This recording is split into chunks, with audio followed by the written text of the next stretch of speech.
So this is what the Rode PodMic sounds like out of the box. And honestly, I think it sounds really decent. This is the mic that I personally keep coming back to, but when you add some equalization and basic effects to match it to your particular voice, it can sound dramatically better. And I know quite a few of you have asked for a video where I go through my audio treatment process. So that's what I'm going to do today. I'm just going to take you step by step how I treat my audio from the Rode PodMic in Final Cut Pro. And of course, this process works for any type of microphone. It doesn't have to be the PodMic. So let's jump into Final Cut and get started. All right, so here we are in Final Cut Pro, and I've got a edited video ready to treat the audio of, and this is what it sounds like currently. So I'm just going to play back this clip here. Here's my list of the most surprisingly useful tech I own right now. Now, as you can see, it sounds okay. It sounds decent. This is just the audio straight out of the PodMic. Now, one thing worth noting right from the beginning is the audio levels just here. And if you can't see them, make sure you go up to Window, Show in Workspace, and then just make sure Audio Meters is turned on so that you can see the levels.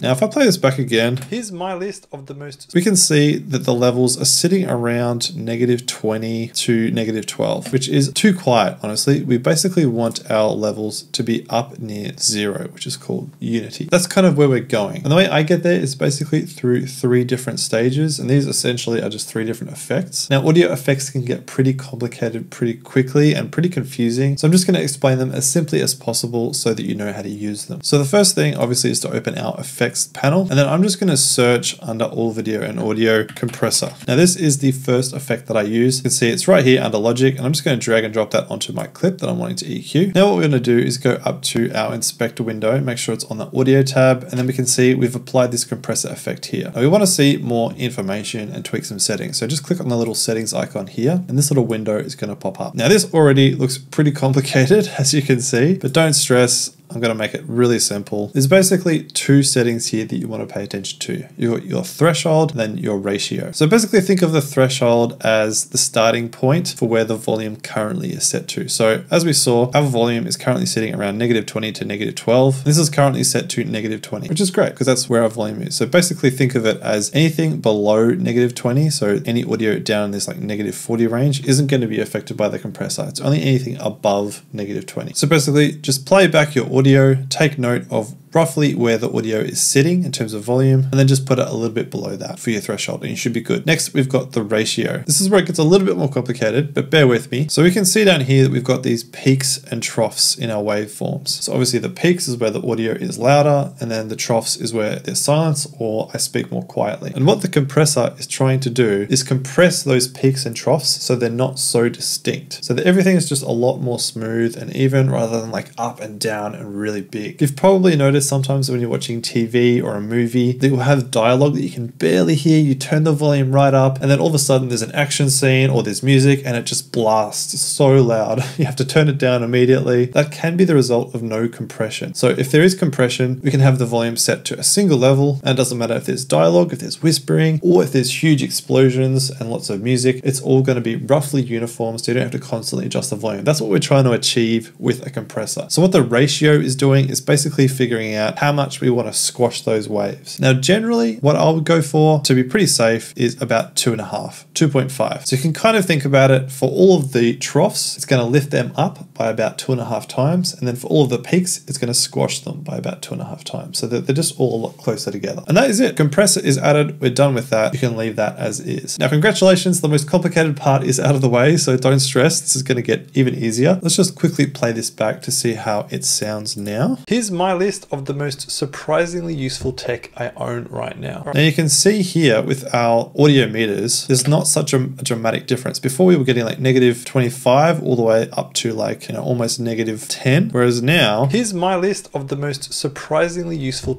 It's really only ranging between -12 and -6. And that means that that compression is working. So now we move on to stage number 2, which is equalization. So just type in EQ to your effects window, and then we've got this first effect here, which is called channel EQ. Again, we'll see that appear in our inspector window. So just click on the settings icon. Now what you'll see is this chart. And again, it might look complicated at first, but trust me, it's actually not too bad. You've got these numbers all the way from 20 up to 20,000. And basically this is just different frequencies within audio. So down at 20, you've got the real deep bass sounds. Then up at 20,000, you've got the most high-pitched, high-frequency sounds. Now what I might do is I'll just play back the audio, make the changes in real time, and then you can hear hopefully the difference as I change it. Here's my list of the most surprisingly useful tech I own right now. Here's my list of the most surprisingly useful tech I own right now. Here's my list of the most surprisingly useful tech I own right now. Here's my list of the most surprisingly useful tech I own right now. Here's my list of the most surprisingly useful tech I own right now. Here's my list of the most surprisingly useful tech I own right now. Here's my list of the most surprisingly useful tech I own right now. Here's my list of the most surprisingly useful tech I own right now. Here's my list of...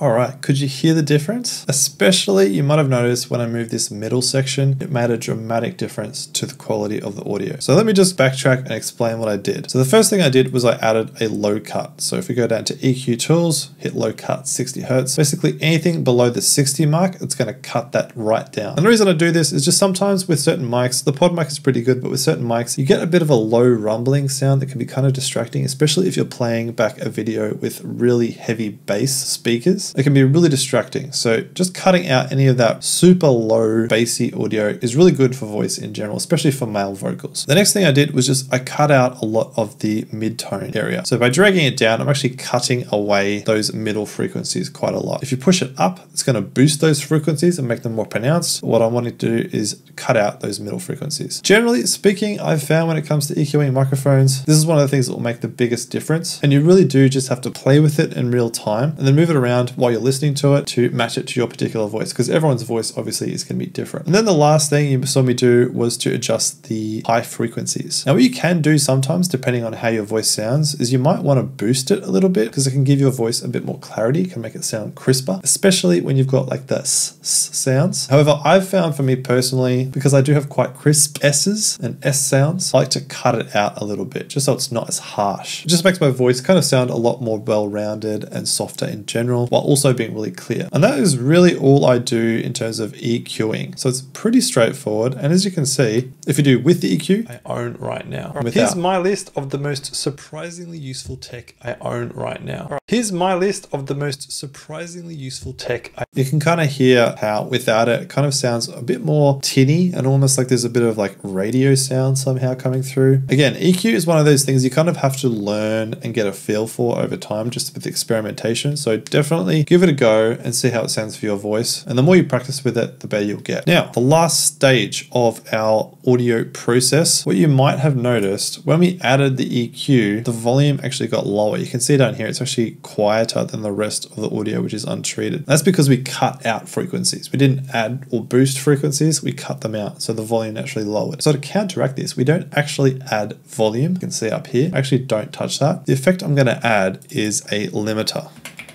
So if we type in limiter to effects, we've got this right here. Drag and drop that onto your clip. Now nothing changes straight away. So we go up to the limiter effect here, click on the settings icon. This one is also pretty straightforward. I personally leave all of this stuff on default except for gain. And you can kind of think of gain as volume. Now I'll explain more about why I use a limiter instead of the volume slider in a second. But let's just do the same thing. I'm just going to apply this in real time and then explain what I did. Here's my list of the most surprisingly useful tech I own right now. Here's my list of the most surprisingly useful tech I own right now. Here's my list of the most surprisingly useful tech I own right now. Here's my list of the most surprisingly useful tech I own right now. And then as you can see, that is much louder. And the key thing is, if we look at our levels over here, here's my list of the most surprisingly useful tech I own right now. Is essentially ranging between -6 and 0, but it's actually not touching 0. And that is the key difference between the limiter and the volume slider. So what the limiter does is it limits the volume going over a certain level. This is currently set to -0.5 dB. So that means my audio is never going to go above -0.5, which is what I want. I never want it to go above 0. If it goes above 0, then you get distortion and clipping and it sounds terrible. So this effect stops the volume going above that. If we just boosted with volume, then it's probably going to go above 0, and that's going to be terrible. The other key thing I was watching when I was applying this effect was the input, reduction, and the output. So let's just play that back again and see what you notice. Here's my list of the most surprisingly useful tech I own right now. Here's my list. So you can see at the start when I say here's my list, that's the loudest part of the audio. And you can see it pops into this yellow zone in the input. Here's my list.